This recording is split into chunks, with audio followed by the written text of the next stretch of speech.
युद्ध के अंत में कई अपराधियों पर मुकदमा चलाया गया, अन्य लोग भाग गए और कुछ लोग बंकर के मध्य में हिटलर के साथ मर गए, लेकिन उनके उपनाम गायब नहीं हुए। दशकों बाद तीसरे रेह के उत्तराधिकारी अभी भी जीवित हैं। कुछ लोगों ने अपने अतीत से नाता तोड़ लिया, अपनी पहचान बदल ली या आंतरिक निर्वासन का विकल्प चुना। अन्य लोग पारिवारिक संपत्ति का प्रबंधन करते थे, पद संभालते थे, रिकॉर्ड रखते थे या फिर चुप रहते थे। रक्त उन्हें उन लोगों से जोड़ता है जिन्होंने 20वीं सदी की सबसे घातक प्रणाली को डिजाइन किया था। नाजी नेताओं के वंशज कौन हैं? रीच का कौन सा हिस्सा उन लोगों में जीवित है जिन्हें यह विरासत में मिला? और तब क्या होगा जब आपको विरासत में सिर्फ नाम नहीं बल्कि अपराध मिले? गोएबल्स कबीला, मैग्डा और जोसेफ के अदृश्य उत्तराधिकारी। हेराल्ड होल्डिंग कंपनी क्वांटबैट से संचालित होता है।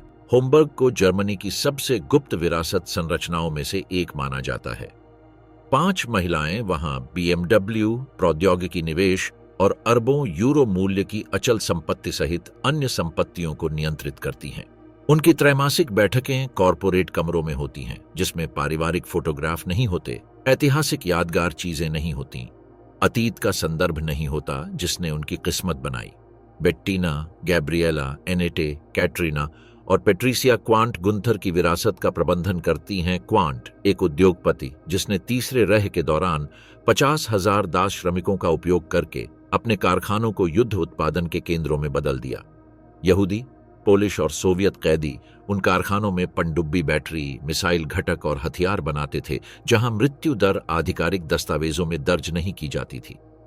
क्वांट भाग्य का निर्माण दास श्रम से परे के तरीकों से किया गया था। 1930 के दशक के दौरान गुंथर क्वांट यहूदी व्यवसायों के आर्यीकरण में सक्रिय रूप से शामिल थे, एक ऐसी प्रक्रिया जिसके तहत समृद्ध व्यवसायों को उनके मूल मालिकों से जब्त कर लिया गया और बेहद कम कीमतों पर जर्मन उद्यमियों को हस्तांतरित कर दिया गया। सुहल में सिम्पसन बंधुओं की कपड़ा कंपनी, हनोवर में गोल्डश्मिट परिवार की यांत्रिक कार्यशालाएं तथा स्टटगार्ट में सैमुअल हिर्श की विद्युत घटक फैक्ट्री को क्वांट ने उनके वास्तविक मूल्य के कुछ अंशों पर खरीद लिया। यह प्रणाली नौकरशाही दक्षता के साथ संचालित होती थी। नाजी अधिकारियों ने यहूदी संपत्ति का मूल्य बाजार मूल्य से कम आंका, मूल मालिकों को निर्वासन की धमकी देकर उसे बेचने के लिए मजबूर किया गया और क्वांट जैसे सहयोगी उद्यमियों ने नाम मात्र की रकम में संपूर्ण औद्योगिक संपत्तियां हासिल कर ली। कई मामलों में पूर्व मालिकों को बाद में यातना शिविरों में भेज दिया गया, जिससे भविष्य में किसी भी तरह के दावे की संभावना समाप्त हो गई। पारिवारिक संबंध वंशावली विवरण में उभर कर आता है, जिसे बहनें छोड़ना पसंद करती हैं। मैग्डा गोएबल्स उनकी दादी थी, प्रचार मंत्री की पत्नी जो रीच की प्रतीकात्मक मां थी, हिटलर के बंकर में अपने ही बच्चों की हत्या कर देती है। 1 मई 1945 को मैग्डा ने अपने 6 बच्चों को मॉर्फिन देकर बेहोश कर दिया और फिर उनके मुंह में साइनाइड कैप्सूल डाल दिए। उसने उन्हें सफेद नाइट गाउन पहनाया, उनके बालों में कंघी की और लाल आंखों के साथ बंकर के गलियारे में लौट आई। कुछ घंटों बाद उन्होंने बगीचे में जोसेफ गोएबल्स के साथ आत्महत्या कर ली। उनके लिए राष्ट्रीय समाजवाद के बिना दुनिया में रहना सार्थक नहीं था। BMW इसकी सबसे दृश्यमान परिसंपत्ति का प्रतिनिधित्व करता है। 1960 के दशक में जब कार कंपनी को दिवालियापन का सामना करना पड़ा, तो हर्बर्ट क्वांट ने पारिवारिक शेयर नियंत्रण स्थापित करके इसे बचाया, जो आज भी कायम है। दोनों बहनों को 1978 में संयुक्त रूप से ये हिस्सेदारी विरासत में मिली और वे एक ऐसे ब्रांड की प्रमुख शेयरधारक बन गईं जिसका वार्षिक कारोबार अरबों में था। दुनिया भर में बेची गई प्रत्येक BMW से लाभांश उत्पन्न होता है, जो बैंक खातों में जमा होता है, जिसका मूल स्रोत गैस चैम्बर और दास श्रम बैरकों में पाया जा सकता है। इसका परिसंपत्ति प्रबंधन किसी भी सार्वजनिक प्रदर्शन से बचता है। वे प्रभावशाली व्यवसायी महिलाओं की सूची में शामिल नहीं होती, वे वित्तीय मीडिया को साक्षात्कार नहीं देती, वे आर्थिक मंचों में भाग नहीं लेती। परिचालन प्रबंधन का काम पेशेवर प्रबंधकों पर छोड़ दिया गया है, जबकि रणनीतिक निर्णय लेने का काम उन्हें जर्मन भाषा में आयोजित बंद पारिवारिक बैठकों में करना पड़ता है। यह एक ऐसी भाषा है जिसे वे सभी दशकों के अंतर्राष्ट्रीय जीवन के बावजूद धारा प्रवाह बोलते हैं। 2011 में मीडिया के दबाव के कारण ऐतिहासिक मान्यता मिल गई। वृत्तचित्र the silence own of the quants ने पहली बार परिवार के नाजीवाद के साथ सीधे सहयोग को उजागर किया। तथा दास श्रम के व्यवस्थित उपयोग के बारे में दस्तावेज और साक्ष्य दिखाए। जनता के दबाव के कारण बहनों को इतिहासकार जोआचिम को नियुक्त करना पड़ा। स्कोल्टिसेक ने एक स्वतंत्र अध्ययन किया जिसमें गुंथर के व्यापारिक सहयोग को 1000 से अधिक पृष्ठों में प्रलेखित किया गया। नाजी शासन के साथ क्वांट। स्कोल्टिसेक रिपोर्ट ने विनाशकारी विवरण उजागर किए। हनोवर स्टॉकेन कारखाने में 20,000 से अधिक मजबूर मजदूरों ने ऐसी परिस्थितियों में टारपीडो और गोला बारूद का निर्माण किया जिससे थकावट, कुपोषण और बीमारी से हजारों लोगों की मौत हो गई। अफा संयंत्रों में फैब्रिक सोननबर्ग सोवियत युद्ध बंदियों द्वारा निर्मित पनडुब्बी बैटरियां जीवन रक्षा के लिए भोजन पर 16 घंटे की पाली में काम करती थीं। उस समय के लेखांकन रिकॉर्डों में इन श्रमिकों को मानव के रूप में नहीं बल्कि उत्पादन इकाइयों के रूप में दर्ज किया गया था। रिपोर्ट के जारी होने के बाद सबसे बड़े भाई गैब्रियल क्वांट ने इन पारिवारिक संबंधों को स्वीकार करते हुए बयान जारी किया। पैट्रिशिया ने नाजी शासन के दौरान हुई पीड़ा के लिए गहरा खेद व्यक्त किया। हालांकि इन विरोध प्रदर्शनों के परिणाम स्वरूप कोई महत्वपूर्ण वित्तीय मुआवजा या परिसंपत्ति संरचना में परिवर्तन नहीं हुआ। जिन कारखानों में दास श्रमिकों की मृत्यु हुई थी वे आधुनिक कॉरपोरेट नामों के तहत संचालित होते रहे हैं। लाभांश उन्हीं बैंक खातों में आना जारी है जिन्हें नरसंहार से लाभ मिला था। बेट्टिना क्वांट इस मौन प्रबंधन में एकमात्र दृश्यमान विराम का प्रतिनिधित्व करता है। 16 वर्ष की आयु में उन्हें मैग्डा गोएबल्स की असली पहचान का पता तब चला जब इतिहास के शिक्षक ने कक्षा में जोसेफ गोएबल्स के परिवार की तस्वीरें दिखाईं। उन्होंने शासन की आधिकारिक तस्वीरों में अपनी दादी को तुरंत पहचान लिया। उस रात उसने अपनी मां से बात की जिसने उस पारिवारिक संबंध की पुष्टि की जिसे उसने वर्षों तक छुपा कर रखा था। इस रहस्योद्घाटन के कारण बेट्टिना को पहचान के संकट का सामना करना पड़ा, जिसके कारण उसने यहूदी धर्म अपना लिया, होलोकॉस्ट से बचे लोगों के वंशज से विवाह कर लिया तथा अपनी पारिवारिक विरासत से हमेशा के लिए विदा हो गई। उनकी बहनों ने कम नाटकीय रास्ता चुना लेकिन वे भी जांच से उतनी ही दूर थीं। 1970 के दशक के दौरान गैब्रिएले अस्थायी रूप से मार्क्सवादी सक्रियता की ओर मुड़ गईं, छात्र प्रदर्शनों और कट्टरपंथी वामपंथी समूहों में भाग लेने लगीं, मानो साम्यवाद उनके परदादा के पूंजीवादी पापों का प्रायश्चित कर सकता है। कैटरीना ने स्वयं को मनोरंजन और सामाजिकता की दुनिया के लिए समर्पित कर दिया तथा यूरोपीय कलात्मक मंडलियों में अक्सर जाती रहीं, जहां उनके उपनाम क्वांट को ऐतिहासिक मान्यता नहीं मिली। एनेट ने स्विट्जरलैंड में एक बड़ा परिवार शुरू किया और व्यवसाय से पूरी तरह सेवानिवृत्त होकर स्वयं को परोपकार के कार्यों के लिए समर्पित कर दिया। पैट्रिशिया ने न्यूयॉर्क में आणविक जीव विज्ञान में अध्ययन पूरा किया और निजी प्रयोगशालाओं में आनुवंशिक अनुसंधान में विशेषज्ञता के साथ एक साधारण शैक्षणिक प्रोफाइल बनाए रखी। होल्डिंग की वर्तमान संरचना प्रत्यक्ष व्यक्तिगत भागीदारी के बिना पेशेवर प्रबंधन की अनुमति देती है। बाड़ में कार्यालय होमबर्ग में 43 लोग कार्यरत हैं। विशेष वित्तीय सलाहकार, अंतर्राष्ट्रीय कानूनी सलाहकार, जटिल परिसंपत्तियों में अनुभव वाले धन प्रबंधक तथा वैश्विक बाजारों पर नजर रखने वाले विश्लेषक। रणनीतिक निर्णय वर्ष में 3 बार आयोजित बंद पारिवारिक बैठकों में लिए जाते हैं, लेकिन दैनिक कार्य उत्तराधिकारियों की प्रत्यक्ष उपस्थिति के बिना ही होते हैं। पिछले कुछ दशकों में यह व्यवस्था विरासत में मिली पूंजी को संरक्षित करने और बढ़ाने में कारगर साबित हुई है।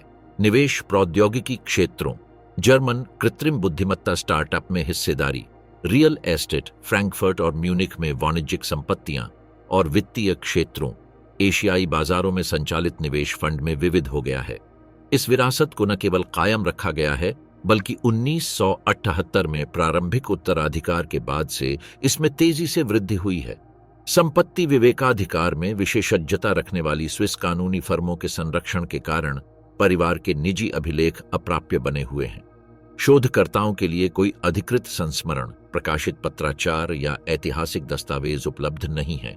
यह अस्पष्टता अन्य जर्मन व्यापारिक घरानों जैसे कि क्रुप और थिसेन परिवारों के विपरीत है, जिन्होंने नाजी शासन में अपनी भागीदारी पर अकादमिक अध्ययन की सुविधा के लिए अपने ऐतिहासिक अभिलेखागार को आंशिक रूप से खोल दिया है। बुरे हालात में होमबर्ग हेराल्ड होल्डिंग कंपनी के कार्यालय क्वांट वित्तीय जिले में एक कांच और स्टील से बनी इमारत में स्थित है। युवा कर्मचारी, आधुनिक तकनीक, डिजिटल त्रैमासिक रिपोर्ट, अंतर्राष्ट्रीय प्रबंधकों के साथ वर्चुअल बैठकें। कॉरपोरेट आधुनिकता ने आपराधिक अतीत को प्रभावी ढंग से दफन कर दिया है। सुविधाओं में ऐसा कुछ भी नहीं है जो यह दर्शाता हो कि वे लाभांश का प्रबंधन करते हैं, जिसका मूल हेनरिक हिमलर द्वारा संगठित और रुडोल्फ होस द्वारा पर्यवेक्षण किए जाने वाले दासश्रम में है। पांचों बहनों ने वह हासिल किया है जो नाजी नेताओं के कई वंशज करने में असफल रहे, एक समझौतापूर्ण विरासत को सम्मानजनक परिसंपत्ति प्रबंधन में बदलना, जो बिना किसी महत्वपूर्ण सार्वजनिक पूछताछ के बढ़ते मुनाफे को उत्पन्न करता है। BMW अंतर्राष्ट्रीय स्टॉक एक्सचेंजों में सूचीबद्ध है, 1,50,000 लोगों के लिए प्रत्यक्ष रोजगार सृजित करती है तथा अपनी गुणवत्ता और तकनीकी नवाचार के लिए विश्व भर में मूल्यवान वाहनों का उत्पादन करती है। इस शेयरधारिता की उत्पत्ति को अकादमिक अध्ययनों में एक ऐतिहासिक टिप्पणी तक सीमित कर दिया गया है, जिसे बहुत कम लोग पढ़ते हैं और उससे भी कम लोग याद रखते हैं। द होस ऑनश्विट्स के कमांडेंट के पोते रेनर होस ने स्कूल कक्षाओं को ऐतिहासिक अदालतों में बदल दिया है, जहां वह स्वयं कठघरे में बैठते हैं, एक अपराधी के रूप में नहीं, बल्कि एक ऐसे उपनाम के वाहक के रूप में जो उन घावों को खोलता है जिन्हें अन्य लोग बंद रखना पसंद करते हैं। म्यूनिख स्थित उनका कार्यालय उन छात्रों से पत्र एकत्र करता है जो उन्हें सुनने के बाद लिखते हैं, मैंने कभी नहीं सोचा था कि मैं ऑनश्विट्स के कमांडेंट के पोते से मिलूंगा। कुछ लोग आभार व्यक्त करते हैं, कुछ लोग भ्रमित होते हैं तथा कुछ में धमकी भी होती है। उनका संगठन फुटस्टेप्स, सीमित बजट और व्यस्त कार्यक्रम पर काम करता है। जर्मन, ऑस्ट्रियाई और पोलिश स्कूलों में 150 वार्षिक व्याख्यान, जर्मनी में घटना के साक्ष्य देने आए 80 वर्ष से अधिक आयु के जीवित बचे लोगों के साथ उन वृत्तचित्रों में भाग लेना जो यह समझाने का प्रयास करते हैं कि ऑनश्विट्स कैसे संभव हुआ। उनके कैलेंडर में सितंबर से जून के बीच कोई रिक्त स्थान नहीं है। यह वह अवधि है जिसके दौरान यूरोपीय शिक्षा प्रणाली लगातार उनकी उपस्थिति की मांग करती है। रुडोल्फ होस केवल ऑनश्विट्स के कमांडेंट नहीं थे, वह इतिहास की सबसे कुशल मृत्यु मशीन में इसके परिवर्तन के वास्तुकार थे। मई 1940 में जब वे शिविर में पहुंचे तो ऑनश्विट्स पोलिश राजनीतिक कैदियों के लिए बनाया गया एक अपेक्षाकृत छोटा शिविर था। उनके प्रशासन के तहत यह एक औद्योगिक विनाश परिसर बन गया जिसका क्षेत्रफल 40 वर्ग किलोमीटर था और इसमें 40 से अधिक उप शिविर शामिल थे। होस अपने परिवार के साथ परिसर के भीतर कमांडर के लिए विशेष रूप से निर्मित 10 कमरों वाले आवास में रहते थे। इस घर में एक आधुनिक रसोई घर, गर्म पानी वाले स्नान घर, एक निजी पुस्तकालय और शिविर के कैदियों द्वारा देखभाल किया जाने वाला एक बगीचा शामिल था। उनके 5 बच्चे अपने बेडरूम की खिड़कियों से श्मशान की चिमनियों को देखते हुए बड़े हुए। परिवार के पास मजबूर नौकर थे, 2 यहोवा की साक्षी महिलाएं जो लगातार धमकी के बीच घर की सफाई और भोजन तैयार करती थीं। होस के बच्चे बगीचे में खेल रहे थे, जबकि गैस चैम्बर कुछ मीटर की दूरी पर चल रहे थे। वे परिसर की पगडंडियों पर साइकिल चलाते थे, कैदियों द्वारा बनाए गए तालाबों में तैरते थे तथा शिविर के रसोइयों द्वारा बनाए गए केक के साथ जन्मदिन मनाते थे। यह घरेलू सामान्यता 10 लाख लोगों की व्यवस्थित हत्या के साथ साथ मौजूद थी। रेनर के पिता ऐसे माहौल में पले बढ़े थे जहां नरसंहार उनके पिता के काम का एक नियमित हिस्सा था और सामूहिक पीड़ा उनके बचपन का रोजमर्रा का परिदृश्य था। रेनर को पारिवारिक दस्तावेज विरासत में मिले जो उनकी प्राथमिक शैक्षिक सामग्री हैं। इस अभिलेख में रुडोल्फ और हेनरिक हिमलर के बीच हुए पत्राचार शामिल हैं, जिनमें विनाश विधियों में तकनीकी सुधार, बगीचे में काम कर रहे कैदियों के साथ परिवार के विला की तस्वीरें तथा रुडोल्फ द्वारा अपनी पत्नी को लिखे गए पत्र शामिल हैं, जिनमें विशेष अभियानों में संतोषजनक प्रगति का वर्णन किया गया है। इसमें रोजमर्रा की वस्तुएं भी संरक्षित हैं। टाइपराइटर जिस पर रुडोल्फ ने विनाश क्षमता पर रिपोर्ट लिखी थी, जेब घड़ी जिसका उपयोग उन्होंने गैस चैम्बर निरीक्षण के दौरान किया था, तथा उनके बच्चों के खिलौने जो परिवार के घर की अटारी में मिले थे।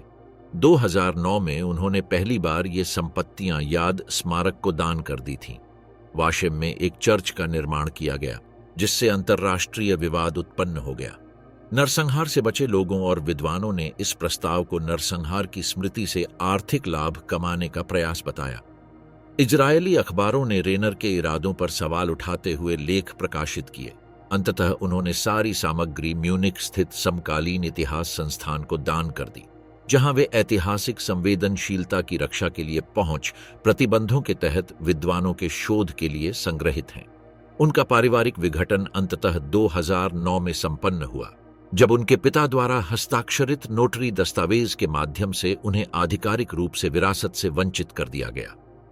परिवार के निर्णय में पाया गया कि रेनर के सार्वजनिक बयानों ने उनके दादा की स्मृति को धोखा दिया और होस के नाम को बदनाम किया। तब से वह केवल व्याख्यान शुल्क संस्था के आधार पर 500 से 1500 यूरो के बीच और शैक्षिक योगदान पर निर्भर रहते हैं तथा किराए के अपार्टमेंट में एक मामूली जीवन स्तर बनाए रखते हैं, जिसे वह सुरक्षा कारणों से अक्सर बदलते रहते हैं। उन्हें प्राप्त धमकियां जर्मनी और ऑस्ट्रिया में नवनाजी नेटवर्क के बने रहने का प्रमाण है। अति दक्षिणपंथी समूह उन्हें जर्मनिक विरासत का गद्दार और अंतर्राष्ट्रीय यहूदी लॉबी का एजेंट मानते हैं।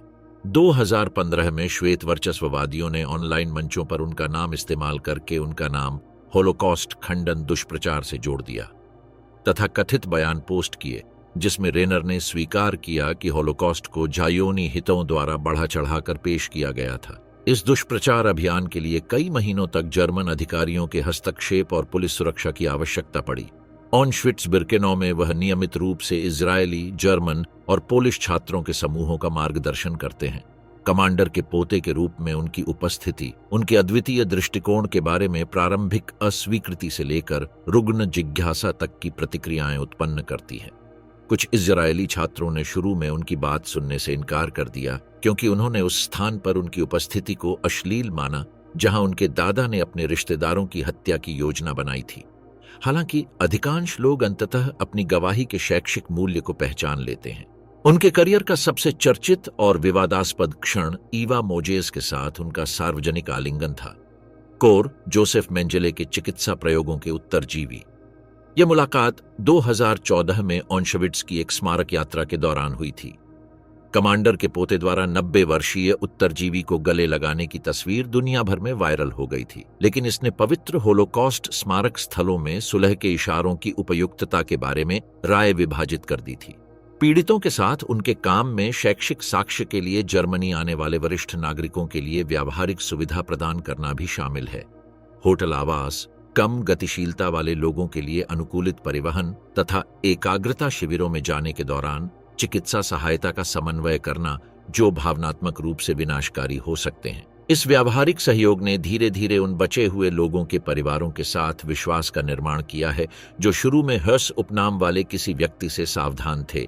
होलोकॉस्ट शिक्षा विशेषज्ञ अपनी शिक्षा पद्धति की अद्वितीय प्रभावशीलता को पहचानते हैं। हेडेलबर्ग विश्वविद्यालय के प्रोफेसर क्लाउस त्सिरा ने दस्तावेजीकरण किया है कि रेनर के व्याख्यानों में भाग लेने वाले छात्रों में विशिष्ट ऐतिहासिक जानकारी की 40% अधिक अवधारण देखी गई तथा नरसंहार को संभव बनाने वाले नौकरशाही तंत्र के बारे में उनकी समझ और अधिक गहरी हो गई। अपराधी के वंशज के रूप में उनकी भौतिक उपस्थिति एक भावनात्मक प्रभाव उत्पन्न करती है जो पुस्तकों और वृत्तचित्रों पर आधारित पारंपरिक ऐतिहासिक शिक्षा का पूरक है। ऑश्विट्ज़ के बारे में कार्यक्रमों में एक केंद्रीय व्यक्ति के रूप में दिखाया है। वह इन प्रस्तुतियों के लिए कभी भी शुल्क नहीं लेते हैं तथा अपने कार्यक्रमों में भाग लेने की शर्त यह रखते हैं कि कार्यक्रमों में ऐतिहासिक सटीकता बनी रहे तथा सनसनीखेज बातें न फैलाई जाएं। स्क्रीन पर उनके शब्द हमेशा सीधे होते हैं। मेरे दादा एक सामूहिक हत्यारे थे।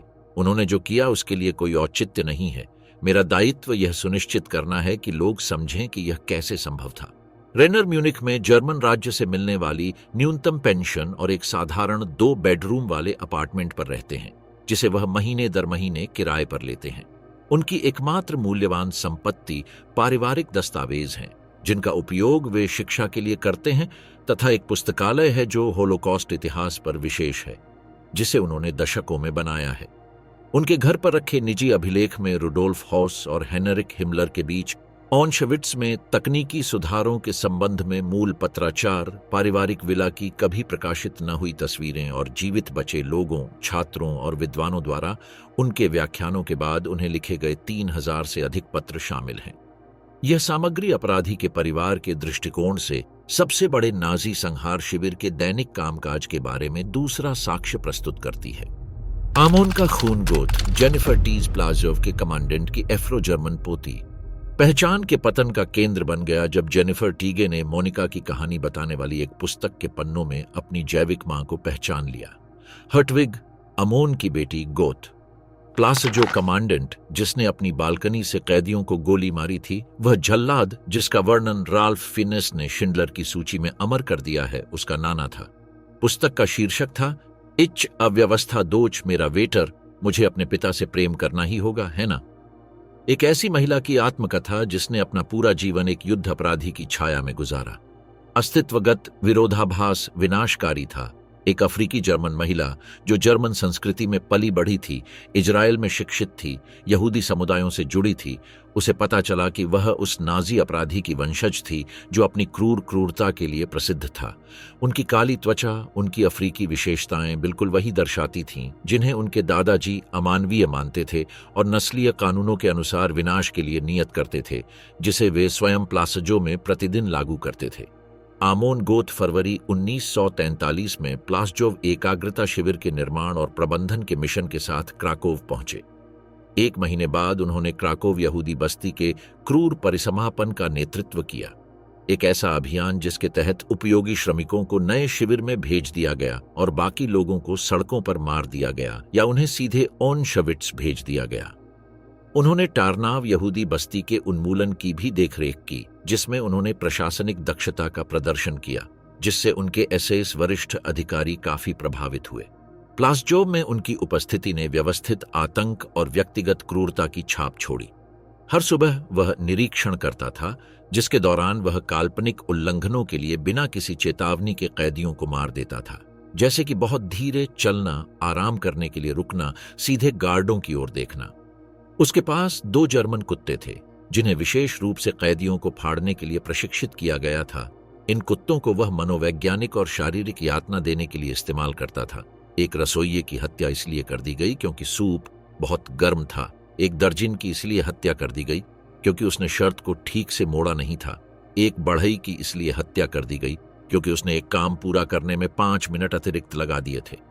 जेनिफर अपनी 20वीं की उम्र के दौरान तेल अवीव में रही, धारा प्रवाह हिब्रू भाषा सीखी तथा इजरायली यहूदी समुदायों में गहरी मित्रता स्थापित की। उनकी पहचान जानबूझकर इजरायल के साथ सांस्कृतिक संबंधों, ऐतिहासिक जर्मन नस्लवाद की अस्वीकृति और नरसंहार के पीड़ितों के साथ एकजुटता के इर्द गिर्द निर्मित की गई थी। मैंने याद का दौरा किया था। मैं वाशेम की यात्रा एक तीर्थयात्री के रूप में कर रहा हूं, पर्यटक के रूप में नहीं। ये पता चलने पर कि वह प्लासजो झल्लाद की पोती थी, उनमें मनोवैज्ञानिक संकट उत्पन्न हो गया, जिसके कारण 2008 में उन्हें 3 सप्ताह के लिए मनोरोग अस्पताल में भर्ती होना पड़ा। उनकी आत्मकथात्मक पुस्तक अमोन माए दादा चाहेंगे पास होना शॉर्ट मी पत्रकार निकोला के सहयोग से लिखा गया था। सेल्मेयर को 2.5 साल तक चली चिकित्सीय प्रक्रिया के दौरान यह सफलता मिली। इस कार्य में प्लासजोव पर उत्तरजीवियों के साक्ष्यों के आधार पर विस्तृत शोध, हेलेन हिर्श और हेलेन जोनास, गोथ के विला में काम करने वाली 2 यहूदी नौकरानियां, के साक्षात्कार तथा परिवार की चुप्पी का श्रमसाध्य पुनर्निर्माण शामिल था, जिसने दादा की आपराधिक पहचान को जानबूझकर छुपाया था। लेखन प्रक्रिया ने गोथ के प्रशासन के तहत प्लासजो में रोजमर्रा की जिंदगी के बारे में विनाशकारी विवरण उजागर किए। हुजोवा हिल शिविर के अंदर गोरका सामूहिक फांसी का एक सामान्य स्थल बन गया, जहां कैदियों को गोली मारने से पहले अपनी कब्र खोदने के लिए मजबूर किया जाता था। गोथ ने व्यवस्थित सामूहिक दंड लागू किया। यदि एक कैदी भाग जाता था तो बदले में 10 को मार दिया जाता था। यदि कोई व्यक्ति भोजन चुराते हुए पकड़ा गया तो उसकी पूरी बैरक का 1 सप्ताह का राशन खत्म हो जाएगा। यादृच्छिक हाउस ने 2013 में यह पुस्तक प्रकाशित की और पहले ही वर्ष में 3 लाख से अधिक प्रतियां बिक जाने के कारण इसे जर्मनी में बेस्ट सेलर का दर्जा प्राप्त हो गया। 15 भाषाओं अंग्रेजी, फ्रेंच, स्पेनिश, इतालवी, Dutch, Swedish, Norwegian, Danish, Polish, चेक, हंगेरियन, रूसी, जापानी, कोरियाई और हिब्रू में अनुवाद और अंतर्राष्ट्रीय वितरण से 8 लाख यूरो से अधिक की रॉयल्टी उत्पन्न हुई, जिसने जेनिफर को शैक्षिक गतिविधियों के लिए खुद को विशेष रूप से समर्पित करने के लिए वित्तीय स्थिरता प्रदान की। हैम्बर्ग में उनका वर्तमान निवास इस नई पहचान को दर्शाता है। अल्टोना जिले में एक विशाल अपार्टमेंट जहां वह अपने 2 बेटों निकलास 15 और डेविड 12 का पालन पोषण करती है, और एक पुस्तकालय से घिरा हुआ है जिसमें होलोकॉस्ट के इतिहास, अफ्रीकी संस्कृति और समकालीन जर्मन साहित्य पर किताबें हैं। दीवारों पर नाइजीरिया, उनके जैविक पिता का देश, इजराइल और पोलैंड की उनकी यात्राओं की तस्वीरें प्रदर्शित हैं। ये महाद्वीप और देश उनकी बहुसांस्कृतिक विरासत के जटिल और असंगत पहलुओं को दर्शाते हैं। जर्मन कंपनियों के साथ अंतर सांस्कृतिक परामर्शदाता के रूप में उनका कार्य कॉरपोरेट विविधता और समावेशन नीतियों में सुधार के लिए उनके अद्वितीय व्यक्तिगत अनुभव का लाभ उठाता है। वॉक्सवैगन, सीमेंस, ड्यूश बैंक और बीएमडब्ल्यू ने समकालीन जर्मन संदर्भ में सांस्कृतिक संवेदनशीलता पर अधिकारियों को प्रशिक्षित करने के लिए उन्हें नियुक्त किया है। उनकी फीस प्रति कार्य दिवस 2000 से 5000 यूरो के बीच उनकी विशेषज्ञता की विशिष्टता को दर्शाती है। एक अफ्रीकी जर्मन महिला जो एक नाजी अपराधी की वंशज है, जो पहचान, स्मृति और ऐतिहासिक जिम्मेदारी की जटिलताओं को गहराई से समझती है। उनके व्याख्यान वर्षों के अनुभव से विकसित एक विशिष्ट संरचना का अनुसरण करते हैं। वह अत्यधिक नाटकीयता के बिना अपने परिवार की खोज का वर्णन करने से शुरू करते हैं, पहचान के विरोधाभासों का विश्लेषण करके जारी रखते हैं जो उनका अस्तित्व दर्शाता है, अपने दादा का संभावित शिकार और ऐतिहासिक और समकालीन नस्लवाद पर विचार करके निष्कर्ष निकालते हैं। उनका हस्तक्षेप ठीक 90 मिनट तक चलता है, जिसमें 30 मिनट के प्रश्न शामिल होते हैं और हमेशा एक ही वाक्यांश के साथ समाप्त होता है।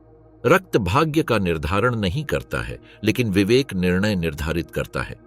जर्मन और अंतर्राष्ट्रीय नेटवर्कों ने उनकी कहानी का व्यापक दस्तावेजीकरण किया है। CNN, BBC और ARD ने उनके मामले पर व्यापक रिपोर्टें तैयार की हैं, जिनमें उनके अस्तित्व से उत्पन्न नस्लीय विरोधाभास पर विशेष जोर दिया गया है। एनिमेटेड लघु फिल्म होली होलोकॉस्ट ने एनिमेशन तकनीकों का उपयोग करके अपने अनुभव को अनुकूलित किया, जो पहचान के फ्रैक्चर को दर्शाता है, जबकि डेसेंडेंट्स ओन ऑफ द रीच और माई नाजी लिगेसी जैसे वृत्तचित्र उन्हें नाजी विरासत पर समकालीन बहस में एक केंद्रीय व्यक्ति के रूप में प्रस्तुत करते हैं।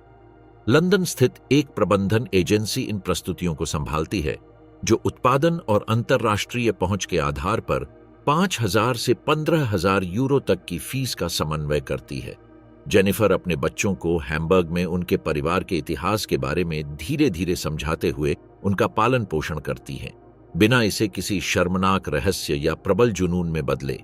जटिल ऐतिहासिक विरासतों को संबोधित करने के लिए उनकी शैक्षणिक पद्धतियों का अध्ययन किया गया है और अंतर पीढ़ीगत आघात में विशेषज्ञता रखने वाले जर्मन पारिवारिक चिकित्सकों द्वारा अपनाया गया है। याद वाशेम अपनी शैक्षिक सामग्री का उपयोग अंतर्राष्ट्रीय कार्यक्रमों में करता है, जबकि गोएथे इंस्टीट्यूट नियमित रूप से बहुसांस्कृतिक संदर्भों में समकालीन जर्मन पहचान के निर्माण पर आयोजित सम्मेलनों में इसे शामिल करता है। उनकी अगली प्रकाशन परियोजना विशेष रूप से नाजी अपराधियों की तीसरी पीढ़ी के वंशजों के रूप में उनके बच्चों के अनुभव का पता लगाएगी। रोवोल्ट प्रकाशन ने इस परिप्रेक्ष्य में महत्वपूर्ण व्यावसायिक रुचि दिखाई है, जो इस बात की जांच करेगा कि समकालीन बच्चे अपने परदादा के युद्ध अपराधी होने के ज्ञान को किस प्रकार संसाधित करते हैं, जबकि वे स्वयं एक ऐसे समाज में मिश्रित विरासत वाले जर्मन नागरिक हैं जो स्वयं को बहुसांस्कृतिक तो कहता है, लेकिन जिसमें निरंतर नस्लीय तनाव बना रहता है। मोनिका के साथ रिश्ता उनकी जैविक मां हर्टविग उनसे दूर रहती है और भावनात्मक रूप से जटिल है। जेनिफर द्वारा निजी डायरियों में दर्ज की गई छिटपुट मुलाकातें, जो दूसरी पुस्तक के लिए सामग्री बन सकती हैं, पारंपरिक मां बेटी के रिश्ते को स्थापित करने की असंभवता को उजागर करती है।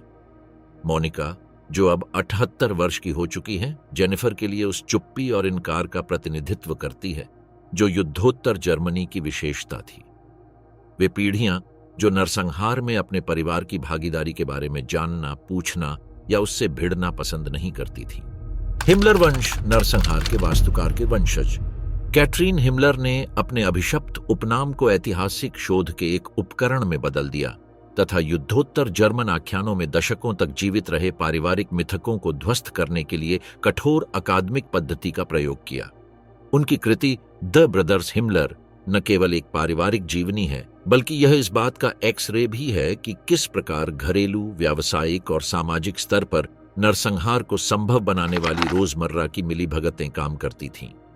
हेनरिक हिमलर ने तृतीय रईह का सबसे प्रभावी दमनकारी तंत्र बनाया, जिसने 1929 में एसएस को 300 लोगों की सुरक्षा इकाई से 1945 में लगभग 10 लाख सदस्यों की अर्धसैनिक संरचना में बदल दिया। उनका प्रभाव पुलिस नियंत्रण से कहीं आगे तक फैला हुआ था। 1943 से उन्होंने रईह के आंतरिक मंत्रालय का भी नेतृत्व किया, और व्यवस्थित आतंक, नस्लीय वर्गीकरण और औद्योगिक विनाश पर आधारित एक पूर्ण राज्य प्रशासन की रूपरेखा तैयार की। उनके नेतृत्व में आइंसज़-ग्रुपेन का जन्म हुआ, जो मोबाइल विनाश दस्ते थे, जिन्होंने पूर्वी यूरोप पर जर्मन सेना के आक्रमण का पीछा किया और यहूदियों, पोलिश बुद्धिजीवियों, सोवियत अधिकारियों और रोमा के पूरे समुदायों को मार डाला। इन समूहों ने जंगलों, खाड़ियों और सामूहिक कब्रों में सामूहिक गोलीबारी के माध्यम से 10 लाख से अधिक लोगों की हत्या की। हिमलर ने विशेष एसएस प्रशासन के तहत यातना शिविरों के नेटवर्क को भी केंद्रीकृत किया तथा डचाउ, बुचेनवाल्ड, माउथहाउसेन और बाद में ऑश्विट्ज़ को औद्योगिक संहार केंद्रों में बदल दिया। कैटरीन के शोध में यह बात सामने आई है कि उनके दादा अर्नेस्ट हिमलर दशकों से पारिवारिक कथाओं में दिखाए जाने वाले निष्क्रिय दर्शक नहीं थे। 1933 से सदस्यता संख्या 2,39,795 के साथ एसएस के एक सक्रिय सदस्य अर्नस्ट ने रीचसरंडफंक-गेसेलशाफ्ट, रीच नेशनल रेडियो में एक ध्वनि इंजीनियर के रूप में काम किया, एक ऐसा पद जिसने उन्हें नाजी प्रचार मशीन का प्रत्यक्ष सहयोगी बना दिया। इस तकनीकी भूमिका में उन्होंने हिटलर के भाषणों, यहूदी विरोधी प्रसारणों और ऐसे कार्यक्रमों के प्रसार में भाग लिया जो मनोवैज्ञानिक रूप से जर्मन आबादी को नरसंहारक उपायों को स्वीकार करने के लिए तैयार करते थे। कैटरीन को पारिवारिक अभिलेखागार में जो दस्तावेज मिले, उनमें वे पत्र भी शामिल थे जिनमें अर्नस्ट ने अवांछनीय तत्वों के विरुद्ध आवश्यक उपाय के प्रति उत्साह व्यक्त किया था तथा विशेष रूप से उन कंपनियों से यहूदी इंजीनियरों को निर्वासित करने की सिफारिश की थी जहां वह तकनीकी कार्य करते थे। म्यूनिख में श्रम अधिकारियों को संबोधित मार्च 1943 के एक पत्र में सैमुएल गोल्डस्टीन के स्थानांतरण को तत्काल और आवश्यक बताया गया है। वह एक रेडियो इलेक्ट्रॉनिक्स तकनीशियन थे जिनकी उपस्थिति जर्मन कार्य दल के मनोबल को प्रभावित करती है। गोल्डस्टीन को 6 सप्ताह बाद थेरेसियनस्टेड निर्वासित कर दिया गया। बर्लिन के फ्री यूनिवर्सिटी में राजनीति विज्ञान में उनके अकादमिक प्रशिक्षण ने उन्हें भावनात्मक औचित्य या रक्षात्मक इनकार में पड़े बिना पारिवारिक इतिहास को व्यवस्थित रूप से समझने के लिए पद्धतिगत उपकरण प्रदान किए। उन्होंने समकालीन जर्मन विदेश नीति पर डॉक्टरेट शोध पूरा किया, जिसमें विशेष रूप से संघीय गणराज्य और इजरायल के बीच संबंधों पर ध्यान केंद्रित किया गया। यह एक ऐसा विषय था जिसने व्यक्तिगत आयाम ग्रहण कर लिया जब इजरायली राजनयिक अभिलेखागार पर शोध करते समय उनकी मुलाकात अपने भावी पति से हुई। हिमलर का प्रकाशन हेनरिक, उनकी पत्नी मार्गरेट, उनकी बेटी गुडरुन और नाजी सत्ता के तत्काल घेरे से बाहर के रिश्तेदारों के बीच आदान प्रदान किए गए 1000 से अधिक निजी पत्रों के कठोर विश्लेषण पर आधारित था। परिवार के घर के तहखाने में कार्डबोर्ड बक्सों में सुरक्षित रखे गए इन दस्तावेजों से एक शिक्षित मध्यम वर्गीय जर्मन परिवार के दैनिक घरेलू जीवन में नाजी विचारधारा के क्रमिक आत्मसातीकरण की प्रक्रिया का पता चलता है। पत्रों से पता चलता है कि हेनरिक ने किस प्रकार नौकरशाही के मधुर शब्दों का प्रयोग करते हुए अपने परिवार के सामने अपनी आपराधिक गतिविधियों का वर्णन किया था, जिससे प्रशासनिक भाषा के पीछे नरसंहार की वास्तविकता छिप गई थी। पुनर्वास, विशेष उपाय, जनसांख्यिकीय समस्याओं का समाधान और क्षेत्रीय सफाई जैसे संदर्भ पारिवारिक पत्राचार में छुट्टियों, बच्चों के स्वास्थ्य और घरेलू मामलों के बारे में टिप्पणियों के साथ दिखाई दिए। नरसंहार के इस भाषाई सामान्यकरण ने दर्शाया कि किस प्रकार जर्मन परिवार कार्यों और परिणामों के बीच अर्थगत वियोग के माध्यम से सामूहिक अपराधों को स्वीकार करते हैं। युद्धोत्तर काल में औचित्यपूर्ण आख्यानों का निर्माण करने वाले पारिवारिक और सामाजिक तंत्रों का भी विश्लेषण किया गया। शोध से पता चला कि हजारों जर्मन परिवारों ने किस प्रकार ऐसी कहानियां अपना लीं जिनमें उनके रिश्तेदारों को पता ही नहीं था कि वास्तव में क्या हो रहा है। वे केवल आदेशों का पालन कर रहे थे, जब संभव था तब मदद करने की कोशिश कर रहे थे या आंतरिक रूप से विरोध कर रहे थे, हालांकि वे इसे व्यक्त नहीं कर सकते थे। इन मिथकीय निर्माणों ने नाजी शासन की कार्यप्रणाली की वास्तविक समझ को अवरुद्ध कर दिया तथा ऐतिहासिक जिम्मेदारी ग्रहण किए बिना अपराधियों के सामाजिक पुनः एकीकरण को सुगम बना दिया।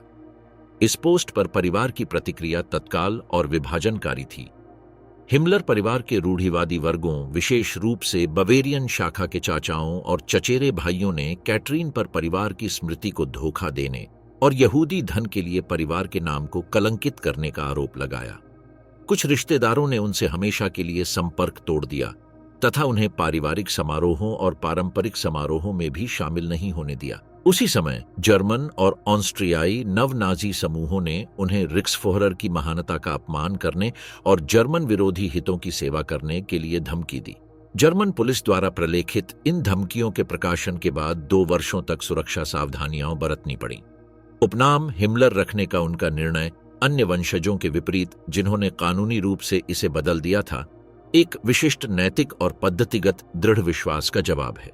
उनका मानना है कि नाम बदलने से पारिवारिक इतिहास में कोई परिवर्तन नहीं होता है या विरासत में मिली जिम्मेदारियां खत्म नहीं होती हैं, और वे सार्वजनिक रूप से यह प्रदर्शित करना चाहते हैं कि हिमलर नाम को कठोर शोध, ऐतिहासिक जिम्मेदारी और स्मृति के प्रति प्रतिबद्धता के साथ जोड़ा जा सकता है, न कि केवल नरसंहार संबंधी अपराधों के साथ। यह स्थिति उन्हें उन चचेरे भाइयों से अलग करती है जिन्होंने सार्वजनिक मान्यता से बचने के लिए अपने उपनामों को बदलकर हिमेल या हिमेल्स जैसे रूप रख लिए थे। प्रेंजलौर जिले से हिमशिला एक विशिष्ट पुस्तकालय वाले 4 कमरों वाले अपार्टमेंट में रहने वाली कैटरिन अंतर्राष्ट्रीय संबंधों में एक राजनीतिक वैज्ञानिक और एक स्वतंत्र ऐतिहासिक शोधकर्ता के रूप में दोहरा करियर अपना रही है। उनका घर इस दोहरे फोकस को दर्शाता है। अलमारियों में समकालीन कूटनीति पर अकादमिक साहित्य के साथ साथ पारिवारिक ऐतिहासिक अभिलेख, एसेस के कामकाज पर दस्तावेज और व्यक्तिगत पत्राचार शामिल हैं, जो जर्मन स्मृति पर चल रहे काम का आधार बनता है। उनकी वर्तमान पारिवारिक स्थिति में 2001 से एरी पाल्टियल से विवाह शामिल है, जो समकालीन यूरोपीय इतिहास में विशेषज्ञता रखने वाले एक इजरायली नागरिक हैं, जिनसे उनकी मुलाकात यार्ड अभिलेखागार में शोध के दौरान हुई थी। वाशेम, उनके पुत्र डैनियल हिमलर पाल्टियल, जिनका जन्म 2003 में हुआ, प्रतीत होता है कि असंगत ऐतिहासिक स्मृतियों के प्रतीकात्मक अभिसरण का प्रतिनिधित्व करते हैं। अपने पिता की ओर से वे होलोकॉस्ट के पीड़ित के पोते हैं तथा अपनी माता की ओर से वे होलोकॉस्ट के वास्तुकार के प्रपोते हैं। इस पारिवारिक संरचना ने कैटरीन को जटिल कहानियों को अनावश्यक मनोवैज्ञानिक आघात उत्पन्न किए बिना तथा मौलिक ऐतिहासिक जिम्मेदारियों को अस्पष्ट किए बिना समझाने के लिए विशिष्ट शैक्षणिक दृष्टिकोण विकसित करने के लिए प्रेरित किया है। जर्मन, इजरायली और अमेरिकी विश्वविद्यालय नियमित रूप से ऐतिहासिक स्मृति के अंतरपीढ़ीगत हस्तांतरण में विशेषज्ञता वाले व्याख्याता के रूप में उनकी सेवाओं का अनुरोध करते हैं। Munich, Heidelberg, Humboldt, Harvard, Yale, Hebrew विश्वविद्यालय और तेल अवीव ने अपने पद्धतिपरक अनुसंधान पर मोनोग्राफिक सेमिनार आयोजित किए हैं। उनकी शैक्षणिक फीस संस्थान और अवधि के आधार पर प्रति व्याख्यान 3000 से 8000 यूरो के बीच स्वतंत्र ऐतिहासिक अनुसंधान के लिए आंशिक समर्पण बनाए रखने के लिए पर्याप्त आय प्रदान करती है। साथ ही साथ अंतर्राष्ट्रीय राजनीतिक परामर्श में अपना कैरियर विकसित करती है। उनकी प्रकाशन गतिविधियां जर्मन ऐतिहासिक स्मृति पर परियोजनाओं के साथ जारी रहीं, जो उनके विशिष्ट पारिवारिक मामले से परे हैं। वह वेरटेलजाहर शफ्टे जैसी विशेष शैक्षणिक पत्रिकाओं के साथ सहयोग करते हैं के लिए जिटगेस्चिचटे और गेस्चिचटे और गेसेलशाफ्ट जर्मन फाउंडेशनों द्वारा वित्त पोषित अंतरपीढ़ीगत जिम्मेदारी पर सामूहिक परियोजनाओं में भाग लेता है और विभिन्न ऐतिहासिक संदर्भों आर्मेनिया, रवांडा, बोस्निया, कंबोडिया में नरसंहार के अपराधियों के वंशजों पर तुलनात्मक अध्ययन में योगदान देता है। हिमलर के बाद उनके प्रकाशनों ने उन जर्मन परिवारों का तुलनात्मक विश्लेषण किया है जिन्होंने अपने नाजी अतीत का सामना अलग तरीके से किया था। अध्ययन, मौन और भाषण, युद्धोत्तर जर्मनी में पारिवारिक रणनीतियां 2011 में ऐसे परिवारों के मामलों का दस्तावेजीकरण किया गया है जिन्होंने सक्रिय टकराव जैसे क्लॉस वॉन स्टॉफेनबर्ग के वंशज, लगातार इनकार जैसे गोरिंग परिवार के कुछ हिस्से और मौन प्रबंधन जैसे क्रुप परिवार की शाखाओं को चुना। इस तुलनात्मक अध्ययन से पता चला कि नाजी अतीत के प्रति परिवारों की प्रतिक्रियाएं किए गए अपराधों की गंभीरता पर निर्भर नहीं थीं, बल्कि प्रत्येक परिवार समूह के विशिष्ट सांस्कृतिक, शैक्षिक और आर्थिक कारकों पर निर्भर थीं। कैटरीन हिमलर ने एक अभिशप्त उपनाम को नाजीवाद के दौरान और उसके बाद जर्मन परिवारों की कार्यप्रणाली के बारे में गहन जानकारी प्राप्त करने के साधन में बदल दिया है। उनके पुत्र डैनियल, जो अपने पिता के माध्यम से जर्मन और इजरायली इतिहास को जानते हुए बड़े हुए हैं, एक नई पीढ़ी का प्रतिनिधित्व करते हैं जिसे ऐतिहासिक जिम्मेदारियों के बारे में जटिल लेकिन ईमानदार यादें विरासत में मिली हैं।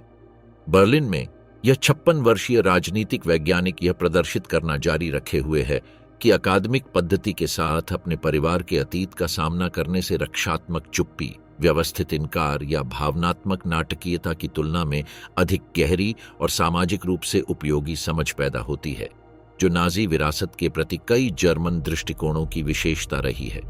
गोरिंग परिवार, बेट्टिना गोरिंग और स्वैच्छिक विलुप्ति। न्यू मैक्सिको के पहाड़ों में बेट्टिना गोरिंग औषधीय पौधों की खेती करते हैं और ऊर्जा चिकित्सा का अभ्यास करते हैं। उन्होंने एक घर बनाया है जो उन्होंने प्राकृतिक सामग्रियों से बनाया है, जिसे विशेष रूप से यूरोप के साथ किसी भी दृश्य या प्रतीकात्मक संबंध को मिटाने के लिए डिजाइन किया गया है। उनका सबसे क्रांतिकारी निर्णय भौगोलिक निर्वासन नहीं था, बल्कि 30 वर्ष की आयु में स्वैच्छिक नसबंदी थी। उन्होंने जैविक रूप से हरमन की वंशावली को समाप्त कर दिया। गोरिंग ने एक अपरिवर्तनीय सर्जरी करवाई, जिसे वह स्वयं अपने जीवन का सबसे महत्वपूर्ण कार्य बताती है। उनके परदादा हरमन गोरिंग ने कई रणनीतिक पदों से तीसरे रह में शक्ति अर्जित की, जिसने उन्हें शासन के मुख्य वास्तुकारों में से एक बना दिया। 1933 में गेस्टापो के संस्थापक, लुफ्टवाफे के सुप्रीम कमांडर, 4 वर्षीय योजना के लिए जिम्मेदार, जिसने युद्ध के दौरान जर्मन अर्थव्यवस्था के बड़े क्षेत्रों को नियंत्रित किया और यूरोपीय कब्जे के दौरान कला की व्यवस्थित लूट के मुख्य आयोजकों में से एक। हिटलर ने उन्हें रीट्स मार्शल का अद्वितीय पद दिया, जो शासन में किसी भी अन्य सैन्य कमांडर से बेहतर पद था। उनका व्यक्तिगत हस्ताक्षर उस आदेश पर दिखाई देता है जिसने आधिकारिक रूप से अंतिम समाधान को प्रारंभ किया। फ्रांस के कब्जे के दौरान गोरिंग ने व्यक्तिगत रूप से कलाकृतियों की चोरी की ऐसी बड़े पैमाने पर निगरानी की जो इतिहास में पहले कभी नहीं देखी गई थी। सांस्कृतिक लूट पर मित्र देशों के अभिलेखागार में उनका नाम 130 से अधिक बार आया है। चयनित टुकड़े कैरन हॉल स्थित उनके निवास पर पहुंच गए, जो एक भव्य 1 लाख एकड़ की संपत्ति थी, जिसे यूरोपीय लूट से बचाकर एक निजी आश्रय में परिवर्तित कर दिया गया था। उस समय उनके निजी संग्रह का मूल्य अनुमानतः $200 मिलियन से अधिक था, जिसमें मोनेट, वान गॉग, रेनॉयर की कृतियां तथा फ्रांसीसी, डच और पोलिश संग्रहालयों से चुराई गई शास्त्रीय मूर्तियां शामिल थीं। बेटिना का पारिवारिक विघटन 13 वर्ष की आयु में नाटकीय रूप से शुरू हुआ, जब उसकी नानी, जिसने हरमन के साथ घनिष्ठ व्यक्तिगत संबंध बनाए रखे थे, ने अपने पति को खो दिया। शासन के दौरान गोरिंग ने पारिवारिक टकराव के दौरान होलोकॉस्ट के अस्तित्व को व्यवस्थित रूप से नकार दिया। वृद्ध महिला ने घर के मुख्य कमरे में हरमन के चित्र प्रदर्शित किए, रोजमर्रा की बातचीत में उसे महान हरमन के रूप में संदर्भित किया और दावा किया कि यातना शिविर ऐसे कार्यस्थल थे जहां यहूदी कई जर्मनों की तुलना में बेहतर रहते थे। इस सक्रिय इनकार के साथ जीने में असमर्थ बेटिना उसी रात बिना अलविदा कहे परिवार का घर छोड़कर चली गई। उनकी किशोरावस्था अनियमित रूप से हिप्पी समुदायों, आध्यात्मिक आंदोलनों और प्रति सांस्कृतिक समुदायों में बीती, जो 1970 और 1980 के दशक के दौरान यूरोप और अमेरिका में फले फूले। वह भारत में आश्रमों में रहीं, मैक्सिको में स्वदेशी समारोहों में भाग लिया, कैलिफोर्निया में महिला समुदायों में शामिल हुईं, एम्स्टर्डम में साइकेडेलिक दवाओं के साथ प्रयोग किया और लगातार ऐसे दर्शन की खोज में रहीं जो उन्हें अपने जर्मन उपनाम से पूरी तरह से अलग पहचान बनाने में मदद कर सकें। प्रत्येक अनुभव यूरोपीय इतिहास से दूर स्वयं को पुनः आविष्कृत करने के प्रयास का प्रतिनिधित्व करता था, जो जन्म से ही उनके खून में अंकित था। भारत के गोवा में एक आध्यात्मिक समुदाय में रहते हुए बेट्टिना ने अपने जीवन का सबसे क्रांतिकारी निर्णय लिया। 30 वर्ष की आयु में एक स्थानीय अस्पताल में नसबंदी करवाकर स्वैच्छिक नसबंदी करवाना। यह सर्जिकल हस्तक्षेप चिकित्सीय या आर्थिक कारणों से नहीं, बल्कि एक गहरी दार्शनिक धारणा के कारण किया गया था कि कुछ उपनाम जैविक निरंतरता के लायक नहीं हैं। उनके भाई क्लॉस ने भी नसबंदी करवाकर यही निर्णय लिया और इसे एक वाक्यांश के साथ व्यक्त किया, जिसे बेटिना अक्सर उद्धृत करती हैं, मैंने रक्तवंश को समाप्त कर दिया है, हरमन गोरिंग मेरे साथ मर जाता है। स्थायी निवास के रूप में न्यू मैक्सिको का चयन यूरोपीय इतिहास से पूर्णतः भिन्न सांस्कृतिक वातावरण की खोज का परिणाम था, जहां उनका उपनाम पहचान, विकर्षण या रुग्ण जिज्ञासा की स्वतः प्रतिक्रिया उत्पन्न नहीं करता। सांता फे और बाद में ताउस में उन्हें आप्रवासियों, वैकल्पिक कलाकारों, समग्र चिकित्सकों और आध्यात्मिक साधकों के समुदाय मिले, जहां उनके उपनाम गोरिंग ने तत्काल ऐतिहासिक संदर्भों को जन्म नहीं दिया।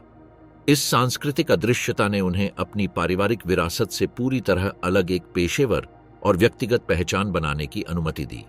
उनकी वर्तमान व्यावसायिक गतिविधि समग्र चिकित्सा पर केंद्रित है, जिसमें भारत में सीखी गई ऊर्जावान तकनीकों, न्यू मैक्सिको के मूल औषधीय पौधों के साथ काम करना और शैमानिक परंपराओं पर आधारित शरीर उपचार प्रथाओं का संयोजन शामिल है। वह अपने घर पर स्थानीय ग्राहकों को देखते हैं, 15 से 20 नियमित रोगी, कभी कभी न्यू एज समुदायों द्वारा क्षेत्र में आयोजित आध्यात्मिक रिट्रीट में भाग लेते हैं और पारिवारिक आघात का अनुभव करने वाले लोगों के लिए भावनात्मक मुक्ति सत्र आयोजित करते हैं। उनकी मासिक आय $2000 से $3000 के बीच है, जो एक साधारण लेकिन आरामदायक जीवन स्तर को बनाए रखने के लिए पर्याप्त है। ब्लड लाइन्स 2007 और हिटलर्स 2007 जैसी वृत्तचित्रों में दिखाई देते हैं। चिल्ड्रेन 2011, लेकिन केवल सख्त संविदात्मक शर्तों के तहत जो सनसनीखेजता, अत्यधिक नाटकीयता या ऐसे दृष्टिकोणों से बचते हैं जो उसकी कहानी को मीडिया तमाशा में बदल देते हैं। वह जनता का ध्यान आकर्षित नहीं करना चाहती या अपने अनुभव को एक सार्वभौमिक राजनीतिक संदेश नहीं मानती। ताओस में उनके जीवन को जानबूझकर ऐतिहासिक स्मृति, होलोकॉस्ट शिक्षा या जर्मन अंतरपीढ़ीगत जिम्मेदारियों के बारे में बहस से दूर रखा गया है। 30 वर्ष की आयु में उनके द्वारा किया गया नसबंदी तथा उनके भाई क्लॉस का भी यही निर्णय हर्मन की प्रत्यक्ष वंशावली के निश्चित जैविक अंत का प्रतिनिधित्व करता है। गोरिंग, दोनों भाइयों ने सचेत रूप से यह विचार किया कि कुछ उपनाम उनके साथ जुड़े अपराधों की गंभीरता के कारण भविष्य की पीढ़ियों में आनुवंशिक निरंतरता के लायक नहीं थे। यह क्रांतिकारी निर्णय दर्शाता है कि कुछ वंशज ऐतिहासिक विरासतों से पूरी तरह से नाता तोड़ने के लिए किस हद तक जाने को तैयार हैं, जिन्हें वे नैतिक रूप से असहनीय मानते हैं। ताओस के बाहरी इलाके में स्थित उनका वर्तमान घर अमेरिकी दक्षिण पश्चिम की पारंपरिक वास्तुशिल्प तकनीकों का उपयोग करके एडोब और पुनः प्राप्त लकड़ी से बनाया गया है, जो एक निजी निवास और एक चिकित्सीय स्थान के रूप में एक साथ कार्य करता है, जहां वे ग्राहकों से मिलते हैं। वातावरण को जानबूझकर भावनात्मक शांति को बढ़ावा देने और यूरोपीय संदर्भों से पूर्ण अलगाव को बढ़ावा देने के लिए डिजाइन किया गया है। देशी औषधीय पौधों वाले उद्यान, फेंग शुई सिद्धांतों के अनुसार उन्मुख ध्यान स्थान और जर्मनी, नाजीवाद या 20वीं सदी के यूरोपीय इतिहास की याद दिलाने वाली वस्तुओं, पुस्तकों, संगीत या छवियों का पूर्ण अभाव।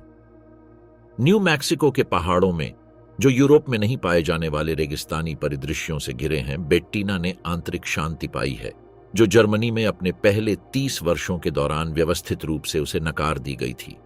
उनकी दैनिक दिनचर्या में सूर्योदय ध्यान, औषधीय उद्यानों की देखभाल, स्थानीय ग्राहकों के साथ चिकित्सीय सत्र तथा उन स्वदेशी समुदायों के आध्यात्मिक समारोहों में भाग लेना शामिल है, जिन्होंने उन्हें मानद सदस्य के रूप में स्वीकार किया है।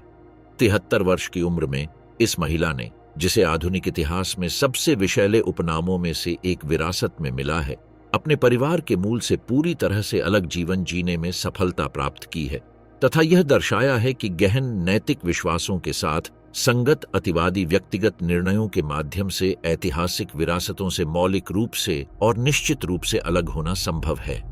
एचमन नरसंहार की रसद का उत्तराधिकारी। जर्मन पुरातत्व संस्थान के कार्यालय में रिकार्डो ईचमन मेसोपोटामिया सभ्यताओं से प्राप्त प्राचीन चीनी मिट्टी की वस्तुओं का परीक्षण करते हैं, जबकि उनका उपनाम कक्षाओं में गूंजता है, जहां छात्रों को नरसंहार का इतिहास पढ़ाया जाता है, जो कभी भी विवेकशील पुरातत्ववेत्ता को सामूहिक निर्वासन के आयोजक के साथ नहीं जोड़ पाएंगे। वह उस व्यक्ति के पुत्र हैं जिन्होंने लाखों यहूदियों को विनाश शिविरों में ले जाने का समन्वय किया था। उन्होंने सावधानीपूर्वक अपना अकादमिक कैरियर बनाया है, जिसमें राष्ट्रीय समाजवाद के अस्तित्व से हजारों वर्ष पहले विकसित हुई सभ्यताओं पर विशेषज्ञता हासिल की है। एडोल्फ आइकमन ने 1941 और 1945 के बीच रीच मुख्य सुरक्षा कार्यालय RSHA से लाखों यूरोपीय यहूदियों को विनाश शिविरों में व्यवस्थित रूप से निर्वासित करने का समन्वय किया। उनकी विशिष्ट रसद जिम्मेदारियों में प्रतिदिन 3 से 5 हजार लोगों को ऑनश्विट्ज ले जाने वाली ट्रेन की समय सारिणी का आयोजन, पुनर्वास की सुविधा के लिए कब्जे वाले देशों में स्थानीय अधिकारियों के साथ प्रशासनिक समन्वय और यहूदी संपत्ति की व्यवस्थित लूट का नौकरशाही प्रबंधन शामिल था, जिससे निर्वासन कार्यों को आंशिक रूप से वित्त पोषित किया गया था। इचमैन ने 20 जनवरी 1942 के वांसी सम्मेलन के आधिकारिक विवरण का मसौदा व्यक्तिगत रूप से तैयार किया था। यह एक ऐसी बैठक थी जिसमें 15 वरिष्ठ नाजी अधिकारियों ने प्रशासनिक रूप से 11 मिलियन यूरोपीय यहूदियों के नरसंहार की योजना बनाई थी। इसके RSHA विभाग 4B4 ने पूरे कब्जे वाले क्षेत्रों में यहूदी समुदायों के बारे में जानकारी को केंद्रीकृत किया, निर्वासन से पहले संपत्ति के व्यवस्थित निष्कासन का आयोजन किया और जर्मन रेलवे अधिकारियों के साथ विनाश केंद्रों तक बड़े पैमाने पर परिवहन का समन्वय किया। 1944 में हंगरी पर कब्जे के दौरान आइकमन ने व्यक्तिगत रूप से पूरे युद्ध के सबसे गहन निर्वासन का निरीक्षण किया था। 4 लाख से अधिक हंगेरियन यहूदियों को केवल 8 सप्ताह में ऑश्विट्ज भेज दिया गया था। यह एक ऐसा अभियान था जिसकी कार्यकुशलता ने नरसंहार के अनुभवी एसएस अधिकारियों को भी चकित कर दिया था। उनकी संलिप्तता केवल ऊपर से प्राप्त आदेशों का पालन करने तक ही सीमित नहीं थी। यरूशलम मुकदमे के अदालती दस्तावेजों से पता चलता है कि उन्होंने यहूदी समस्या के प्रभावी समाधान पर व्यक्तिगत संतुष्टि व्यक्त की थी और कहा था कि लाखों लोगों की मौत की जिम्मेदारी लेने से उन्हें पेशेवर गौरव प्राप्त हुआ था। मिस्र विज्ञान और निकट पूर्वी पुरातत्व में रिकार्डो की अकादमिक विशेषज्ञता ने उन्हें 4 दशकों तक टेल में उत्खनन का निर्देशन करने के लिए प्रेरित किया। हलाफ, सीरिया, पेट्रा, जॉर्डन में अनुसंधान परियोजनाएं तथा लेबनान में प्राचीन शहरी नियोजन पर अध्ययन शामिल हैं। उनका म्यूनिक कार्यालय विशेष रूप से पुरातात्विक स्थलों के स्थलाकृतिक मानचित्रों, सहस्राब्दियों पुराने कालक्रम के अनुसार सूचीबद्ध चीनी मिट्टी के टुकड़ों और अंतर्राष्ट्रीय उत्खनन टीमों के चित्रों से सुसज्जित है। जहां वे एक तकनीकी विशेषज्ञ के रूप में दिखाई देते हैं, कभी भी एक विवादास्पद ऐतिहासिक व्यक्ति के रूप में नहीं। अपने परिवार से उनकी वैचारिक और भावनात्मक दूरी उनकी किशोरावस्था के दौरान ही शुरू हो गई थी, जब उन्होंने माता पिता के सहयोग या मार्गदर्शन के बिना जर्मन सार्वजनिक पुस्तकालयों और अदालती अभिलेखागारों से पढ़कर अपने पिता के प्रलेखित अपराधों पर स्वतंत्र रूप से शोध किया था। जबकि उनके बड़े भाइयों क्लॉस, होर्स्ट और डीटर ने ऐसी व्याख्याएं विकसित की जो पैतृक जिम्मेदारी को उचित या न्यूनतम ठहराती थीं, रिकार्डो ने एक आलोचनात्मक समझ विकसित की जिसके कारण उन्होंने नरसंहार संबंधी अपराधों के किसी भी सापेक्षीकरण को पूरी तरह से अस्वीकार कर दिया। क्लॉस और होर्स्ट आइशमन ने न केवल सार्वजनिक रूप से अपने पिता की स्मृति का बचाव किया, बल्कि 1960 और 1970 के दशक के दौरान अर्जेंटीना में नवनाजी संगठनों की स्थापना भी की। गुप्त प्रकाशनों के माध्यम से होलोकॉस्ट के खंडन को सक्रिय रूप से बढ़ावा दिया और एडोल्फ आइशमन को जर्मन देशभक्ति के कर्तव्य का शहीद बताया, जिसे अंतर्राष्ट्रीय झायोनी षड्यंत्र द्वारा सताया गया था। क्लॉस ने ब्यूनस आयर्स से निर्वासित पूर्व एसएस सदस्यों की बैठकें आयोजित की, यहूदी विरोधी साहित्य वितरित किया तथा 1996 में अपनी मृत्यु तक यूरोपीय दक्षिणपंथी समूहों के साथ पत्र व्यवहार किया। रिकार्डो ने 1980 के दशक के मध्य से इन भाइयों के साथ संवाद नहीं किया है, एक ऐसी स्थिति जिसे वे स्पष्ट रूप से ऐतिहासिक जिम्मेदारी और बुनियादी मानवीय मूल्यों के संबंध में असंगत नैतिक मतभेदों का एक अपरिहार्य परिणाम के रूप में वर्णित करते हैं। पारिवारिक दरार धीरे धीरे नहीं बल्कि स्थायी थी। क्लॉस के साथ उनकी आखिरी फोन पर बातचीत तब समाप्त हुई जब उन्होंने पुरातत्व परियोजनाओं पर इजरायली सहयोगियों के साथ काम करने के लिए रिकार्डो को जर्मन खून का गद्दार कहा। 1995 में उन्होंने झवी से निजी तौर पर मुलाकात की। अहरोनी मोसाद के अनुभवी एजेंट थे जिन्होंने 1960 में ब्यूनस आयर्स में एडोल्फ इचमैन को पकड़ा था। यह बैठक रिकार्डो की इजराइल की अकादमिक शोध यात्रा के दौरान चुपचाप आयोजित की गई थी, जो मीडिया कवरेज या बाहरी गवाहों के बिना Jerusalem institute for historical studies के कार्यालयों में हुई थी। यह वार्तालाप 2 घंटे तक चला, जिसमें न तो औपचारिक क्षमा याचना हुई, न ही नाटकीय फटकार, बल्कि ऐतिहासिक परिस्थितियों के बारे में तथ्यात्मक आदान प्रदान और विरासत में मिली जटिलताओं की पारस्परिक मानवीय मान्यता शामिल थी। बैठक के बाद रिकार्डो ने कहा कि वह अपने पिता की गिरफ्तारी और फांसी की ऐतिहासिक आवश्यकता को पूरी तरह से समझते हैं। हालांकि मैं व्यक्तिगत रूप से सिद्धांत रूप से मृत्युदंड का विरोध करता हूं। यह कथन, जो केवल एक विशेष शैक्षणिक पत्रिका में प्रकाशित हुआ है, उन मुद्दों के प्रति उनके बौद्धिक दृष्टिकोण को दर्शाता है जिन्हें अन्य वंशज भावनात्मक, पीड़ित या इनकार करने वाले दृष्टिकोण से संबोधित करते हैं। वह व्यवस्थित रूप से और लगातार व्यावसायिक मीडिया के निमंत्रणों को अस्वीकार करते हैं। पारिवारिक संस्मरणों के प्रकाशन के प्रस्तावों को अस्वीकार करते हैं तथा नाजीवाद के बारे में सनसनीखेज वृत्त चित्रों में भाग लेने के प्रस्तावों को अस्वीकार करते हैं। जब पत्रकार उनसे फोन पर उनके उपनाम के बारे में संपर्क करते हैं तो वे हमेशा एक संक्षिप्त बयान के साथ जवाब देते हैं, मैं रिश्ते की पुष्टि करता हूं, अपने पिता के अपराधों को पूरी तरह से अस्वीकार करता हूं और मेरी व्यावसायिक गोपनीयता के लिए सम्मान का अनुरोध करता हूं। उन्होंने 1990 के दशक के बाद से व्यापक टेलीविजन साक्षात्कार नहीं दिए हैं, जिस दौरान उन्होंने अनिच्छा से अंतरपीढ़ीगत जिम्मेदारी पर जर्मन शैक्षिक कार्यक्रमों में भाग लिया था। जर्मन पुरातत्व संस्थान में उनका कार्यालय व्यावसायिक पहचान और पारिवारिक इतिहास के बीच इस जानबूझकर किए गए पृथक्करण को दर्शाता है। दीवारों पर विशेष रूप से उनके शैक्षणिक कार्य से संबंधित सामग्री प्रदर्शित की गई है। उत्खनन के स्थलाकृतिक मानचित्र, प्राचीन सभ्यताओं का कालक्रम, पुरातात्विक कलाकृतियों की तस्वीरें तथा निकट पूर्वी इतिहास के विशिष्ट पुस्तकालय। दशकों से उनके साथ रोजाना काम करने वाले सहकर्मी उनके ऐतिहासिक उपनाम को पूरी तरह से भूल सकते हैं। एक पेशेवर सामान्यकरण जिसे रिकार्डो एक वैकल्पिक पहचान बनाने में अपनी सबसे बड़ी व्यक्तिगत उपलब्धियों में से एक मानते हैं। जॉर्डन और लेबनान में उत्खनन के दौरान रिकार्डो ने नियमित रूप से अपने उपनाम इचमैन के बिना इजरायली पुरातत्वविदों के साथ सहयोग किया, जिससे महत्वपूर्ण व्यावसायिक तनाव या राजनीतिक असुविधा पैदा हुई। उनके यहूदी सहकर्मी प्राचीन चीनी मिट्टी की वस्तुओं में उनकी तकनीकी विशेषज्ञता और विशिष्ट प्रकाशनों में उनके वैज्ञानिक योगदान को विशेष महत्व देते हैं।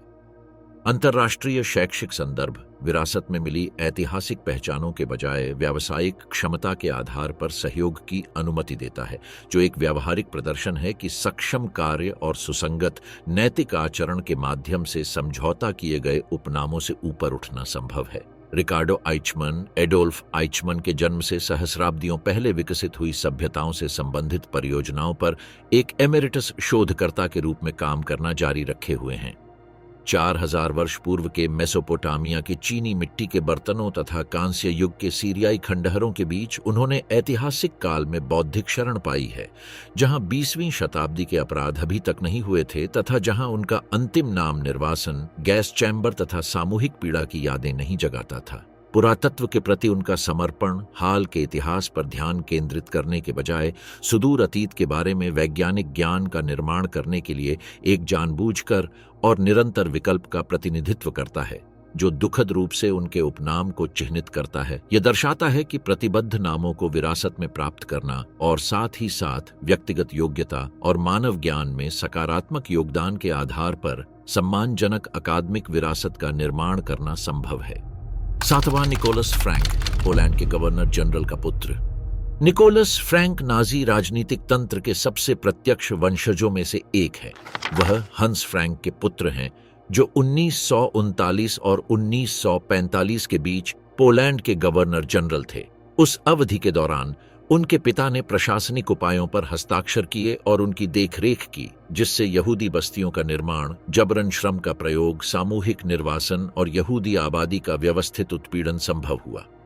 हंस फ्रैंक को नूरनबर्ग परीक्षण में मौत की सजा सुनाई गई और अक्टूबर 1946 में उसे फांसी दे दी गई।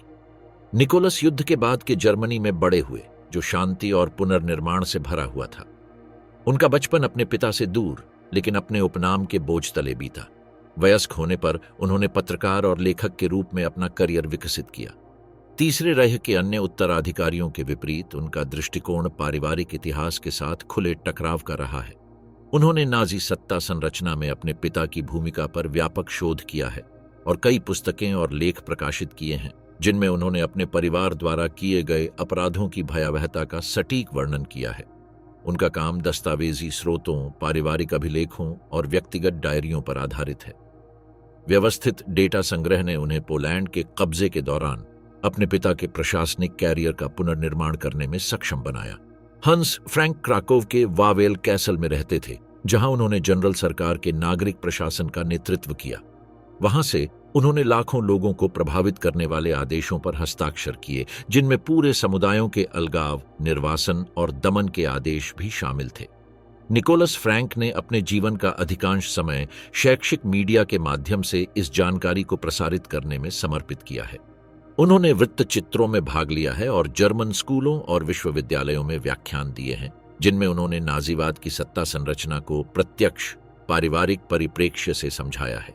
वह न तो सार्वजनिक रूप से बदनाम होना चाहता है और न ही स्वयं को पीड़ित के रूप में प्रस्तुत करता है। वह जर्मनी में ऐतिहासिक शिक्षा में योगदान देने के लिए निजी दस्तावेजों तक अपनी पहुंच का उपयोग करते हैं। पिछले कई दशकों से वे अंतरपीढ़ीगत उत्तरदायित्व पर बहस में सक्रिय भूमिका निभाते रहे हैं। उनका मानना है कि युद्ध अपराधियों के साथ पारिवारिक संबंधों को छिपाया या नरम नहीं किया जाना चाहिए। उनका लक्ष्य हमेशा यह दिखाना रहा है कि उनके पिता जैसे व्यक्तियों द्वारा लिए गए निर्णयों का लाखों लोगों पर सीधा प्रभाव पड़ता है तथा वे निर्णय तथ्यों की पूरी जानकारी के साथ विनाश की तर्कसंगत संरचना के भीतर कैसे लिए गए थे। निकोलस ने अपना उपनाम मिटाने या नई पहचान बनाने का प्रयास नहीं किया है। वह हैम्बर्ग में रहते हैं, एक शहरी वातावरण में जो उनके परिवार के अतीत से संबंधित किसी भी प्रतीकात्मकता से बहुत दूर है। उनका दैनिक जीवन बिना दिखावे और अनावश्यक प्रदर्शन के बीतता है। केवल शैक्षिक या अनुसंधान संदर्भ में ऐतिहासिक स्मृति से संबंधित गतिविधियों में भाग लें। अन्य वंशजों के विपरीत, जिन्होंने चुप्पी या प्रतीकात्मक अलगाव का विकल्प चुना है, उन्होंने अपने मूल के ज्ञान को अपने व्यावसायिक जीवन में एकीकृत कर लिया है। उन्हें न तो कोई वित्तीय मुआवजा मिला है और न ही उन्होंने नाजीवाद से जुड़ी पैतृक संरचनाओं के साथ कोई संबंध बनाए रखा है। अपने पिता के साथ उनका रिश्ता पूरी तरह ऐतिहासिक और दस्तावेजी रहा है, जिसमें कोई भावनात्मक या संशोधनवादी तत्व नहीं है। पिछले कुछ दशकों में ऐतिहासिक स्मृति के संचरण में रुचि रखने वाले शिक्षाविदों, पत्रकारों और शैक्षिक संगठनों ने उनसे परामर्श लिया है। उनकी गवाही को दृश्य श्रव्य प्रस्तुतियों और शैक्षिक सामग्रियों में शामिल किया गया है, लेकिन व्यक्तिगत प्रायश्चित के रूप में नहीं, बल्कि नाजी शासन के सामाजिक और पारिवारिक आयामों को समझने के सामूहिक प्रयास के हिस्से के रूप में। निकोलस फ्रैंक तीसरे रेह के उत्तराधिकारियों के बीच एक विशेष मामले का प्रतिनिधित्व करते हैं। वह भाग्य का प्रबंधन नहीं करता, वह फाउंडेशनों का प्रमुख नहीं है, वह वैचारिक बहसों में भाग नहीं लेता। उनका योगदान पूर्णतः दस्तावेजी रहा है। अपने पिता की कहानी को व्यवस्थित करना, उसे सार्वजनिक रूप से प्रस्तुत करना तथा शासन के प्रशासनिक ढांचे में उनके प्रभाव को दर्ज करना। अपने पद से उन्होंने यह दर्शाया है कि अतीत के साथ टकराव बिना किसी नाटकीयता या इनकार के तर्कसंगत और वस्तुनिष्ठ रूप ले सकता है।